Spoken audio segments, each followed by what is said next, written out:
समझते हैं लंबाई के सबसे बड़े मात्रक पार्सेक के बारे में। देख, अगर दो पिंड हैं और उनके बीच की दूरी एक खगोलीय मात्रक एस्ट्रोनॉमिकल यूनिट है, ठीक है।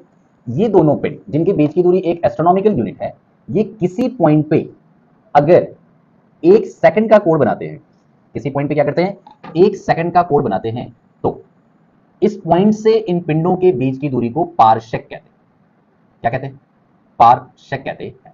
वैसे समझ लो, दो पिंड जिनके बीच की दूरी एक एस्ट्रोनॉमिकल यूनिट है, वो जिस बिंदु पर एक सेकंड का कोण बनाएंगे, उस बिंदु से इन पिंडों के बीच की दूरी को एक पार्सेक कहते हैं। एक पार्सेक में कितने मीटर होते हैं, ये अगर मुझे समझना हो तो मैं क्या कर लूं, हम लोग को पता है कोण बराबर चाप बटे त्रिज्या। कोण बराबर चाप बटे त्रिज्या। यहां पे कोण कितना, एक सेकंड। चाप, ये लेंथ हम चाप लेंगे, चाप हो गया एक एस्ट्रोनॉमिकल यूनिट।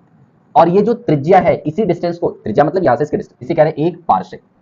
एक पार्सेक, हमें एक पार्सेक कैलकुलेट करना है तो अच्छा पहले सेकंड को हम रेडियन में कन्वर्ट करेंगे।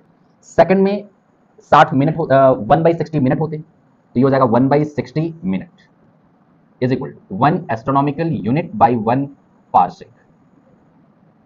सेकंड को मिनट में कन्वर्ट किया, मिनट को डिग्री में कन्वर्ट करते हैं, तो एक मिनट में 1/60 डिग्री होता है, तो 1/60 into 1/60 degree is equal to 1 astronomical unit divided by 1 parsec. 1 parsec.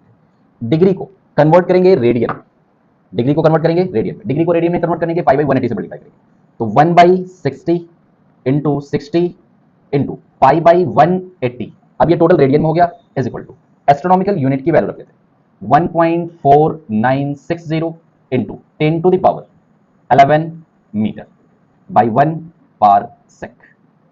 हमें पार्सेक की वैल्यू चाहिए, तो पार्सेक को इधर ले चलें, बाकी सबको इधर लाएं, तो 1 पार्सेक इज इक्वल टू, ध्यान दीजिएगा, 1.4960 इंटू, ये सारी चीजें ऊपर जाके मल्टीप्लाई, क्या 60, 1 parsec is equal to 1.4960 into 10 to the power 11 into 60 into 60 into 180 divided by, इसको जब सॉल्व करेंगे 1 पार्सेक, तो सॉल्व करने के बाद हमें मिलेगा 3.084 into 10 to the power 16 metre. ये होगी एक पार्सेक की वैल्यू। राधे राधे।